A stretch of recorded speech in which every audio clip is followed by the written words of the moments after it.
আজকের রেসিপি হচ্ছে চিংড়ি মাছের পোস্ত। রেসিপি হচ্ছে আমার চিংড়ি পোস্ত। তাই আমি চিংড়ি মাছগুলো আজগুলো ছাড়িয়ে নিয়েছি, আর ওদিকে আমি জিরা আর এদিকে পোস্ত আর এই যে লঙ্কা আমি এখন বাটবো।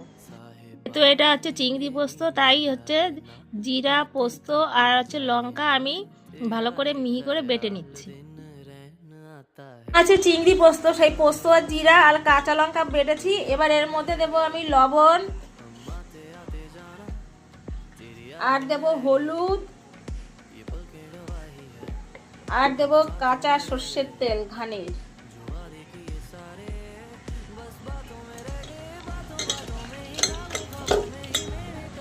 পরিমাণ মতো, কিছু পরিমাণ মতো।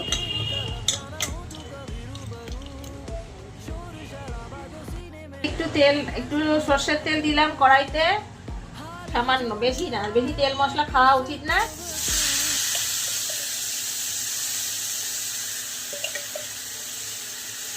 দিয়ে এবার জল দিয়ে ঢেকে দেবো।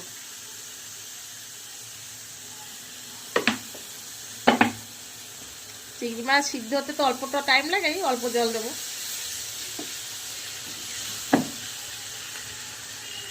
কালারটা আবার আসেনি, আর একটু কালার দিলাম। এবার আমি ভাপা ভাপা করতে দিলাম, ঢেকে দেবো, ভাপা হবে। এই যে আমার হয়ে গেল চিংড়ি পোস্ত। গরম ভাতে এমনি এমনি লাগবে খেতে।